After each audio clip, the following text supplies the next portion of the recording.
Racionalismo. Bom, racionalismo. Racionalismo, ele é uma doutrina que privilegia o papel da razão, que foi para conhecer a verdade. Essa doutrina surgiu no século I a.C., que foi para fortalecer tudo que era existente e decorrente de uma causa.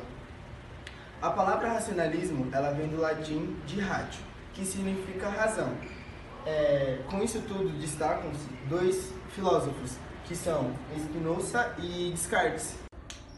René Descartes foi um filósofo físico e matemático que notabilizou-se pelos seus trabalhos na filosofia e na ciência. Também notabilizou-se pelo seu trabalho matemático, que consistia na fusão de álgebra com geometria. Ele foi uma das figuras-chave para a Revolução Científica. Uma das suas concepções básicas foi o dualismo. O dualismo ele é a existência como uma oposição entre formas distintas. Os dualistas eles compreendem assim a existência entre o bem e o mal, o inconsciente e o consciente, as quais eles não podem reduzir-se umas às outras. E também temos outra concepção que é o idealismo. É difícil resumir pensamentos idealistas, pois há divergências entre perspectivas teóricas dos filósofos idealistas. A teoria mais básica de idealismo é que é uma corrente filosófica que defende uma só razão. E essa razão ela é válida para todo ser humano.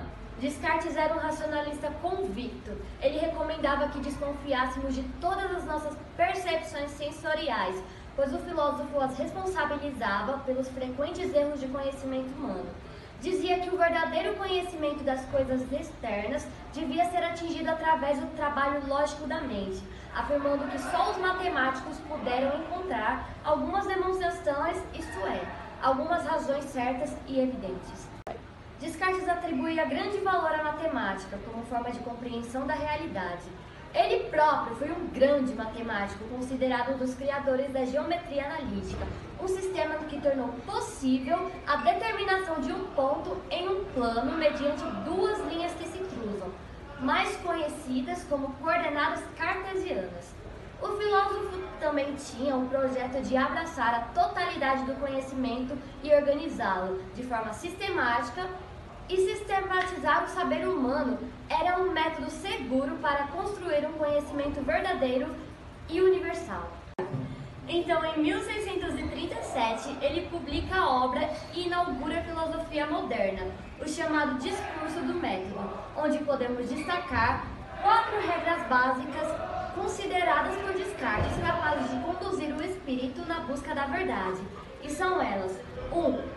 A regra da evidência, que afirma que só se pode aceitar algo como verdadeiro desde que sua clareza e distinção sejam evidentes. A segunda é a regra da análise, que é necessário dividir as dificuldades em quantas partes forem possíveis para melhor solucioná-las. A terceira é a regra da síntese, que diz para ordenar os pensamentos dos mais simples para os mais complexos.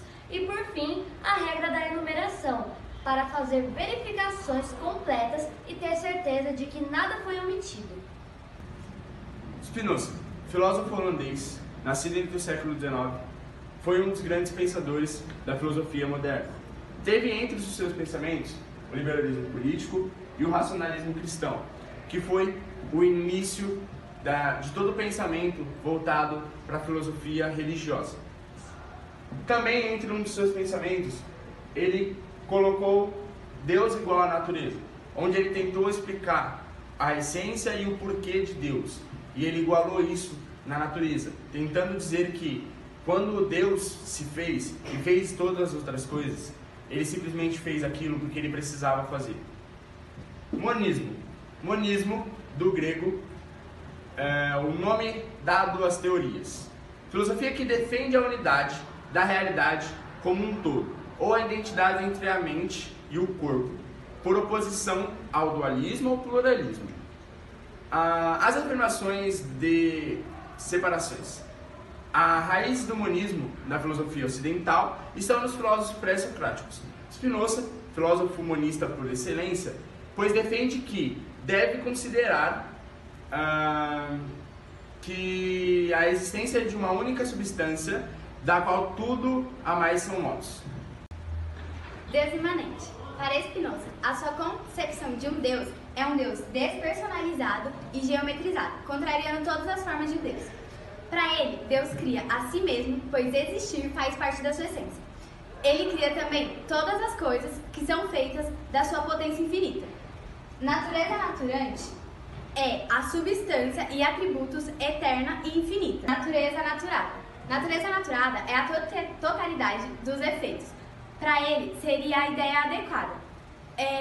Para ele, a filosofia seria o conhecimento racional e não existiria livre-arbítrio, uma vez que Deus e a natureza são um só. União corpo e alma. Em união corpo e alma, Spinoza se opôs ao dualismo cartesiano. Para ele, o ser humano não é uma mistura de duas substâncias. Na ontologia, que é o que o Spinoza estuda, monismo é a alma e o corpo. Então ele possui dois modos distintos, e esse é o estudo do Spinoza. Bom, herança cartesiana. O pensamento de Descartes influiu profundamente no pensamento posterior.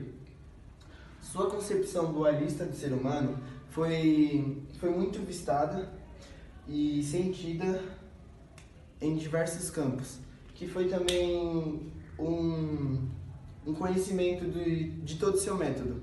Contribuiu muito para uma visão reducionista e uma visão reducionista da realidade.